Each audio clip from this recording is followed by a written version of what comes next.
শহীদ জসিমের মা। আমার প্রথম ছেলে জসিম, তাই 18 বছর বয়স থেকে ঢাকায় থাকে। আমি অতি দুঃখী। আমার ছেলে গার্মেন্টস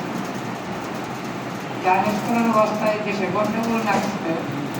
ঢাকা কলেজে গার্মেন্টসের মালিকে বলল যে আপনারা সবাই ছুটিতে যান গান, আপনি আগুন লাগাই দিন। তখন সবাই ছুটে গেল গা অনেক ব্যক্তিকে দেখা যাওয়ার আমার জসিমের খানা খাইতে গেছে। এর মাঝখান দিয়ে ছাত্ররা এসে ওই বাড়ির ছাত্রই মানে এসে বলতেছে জসিম ভাই চলেন শেখ হাসিনা পড়াশোনা হয়েছে চলেন মিছিল বাইরে। পরে কথা শুনে আমার বাবা খাওয়া বাদ দিচ্ছে না করে সঙ্গে 300 টাকা পকেটে নিয়ে পাচ্ছি বাইরে। বাইরে এসে আমার বাবা ওই অবস্থায় গেছে উত্তরা ওনাগুলোর সঙ্গে। আমার বাবা তো গুলি খাইল, ছাত্ররা বই আছে কেউ কইতে পারে না। সেই ক্ষেত্রে বই আমার পরের দিন ভুগলে বলতেছে মা আপনার ছেলে তো তাদের ফোন করে না, আপনার ছেলে কি হইল? আমি এই গাঁদা হসপিটালে আমার মেয়ে বিধবা, আমি হসপিটালে ভর্তি আছি, আমি খুব অশান্তি আছি। বললাম মা ছেলেদের বুকে নিয়ে তুমি একটু খুঁজো। মা আপনি একটু আসেন একা, সাহস পাই না।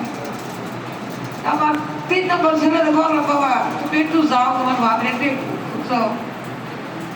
মা অনেক খুঁজাখুঁজি করার পর মা পাই না, না পাওয়াতে মা ফোনটা মধ্যে 4-5টা ফোন দেওয়ার পর মরার 5 দিন করে ওই যে ফোনটা রাখছে ফোনটা রিসিভ করছে।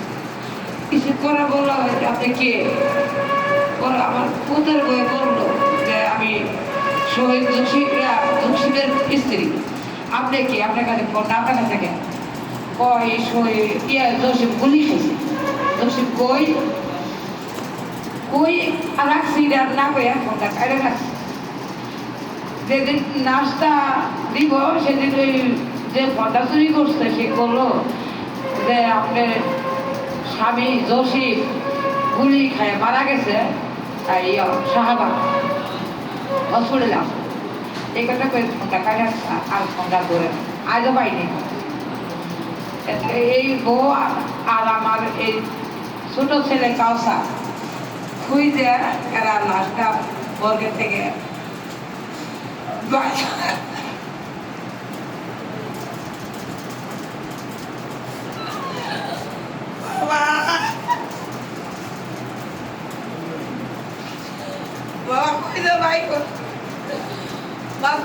বাইরে পাইছি তুমি আমার গেতাছি এই হসপিটাল তো রবিবারে গেছি। তারপর ওখানে তোর ডাক্তারে বলছে তো 50,000 টাকা নিয়ে আসেন আপনাদের লাশ নিয়ে যান। ছোট ছেলে বলতেছেন মাগো 50,000 টাকা চাই ডাক্তারে আমার বাস। আমি বুদ্ধি করে কইলাম বাসা থেকে বাবা তুমি গৌ টাকা ভাড়া পান সেনাবাহিনী নিয়ে টাকা আপনার হাত দিয়ে সেনাবাহিনীর কথা উঠছে তখন বলে লাশটা করে এখানে সাইড দেও। ও বোর কাপড় ছিল ছেলের কাছ থেকে সাইড দেও। বাবারা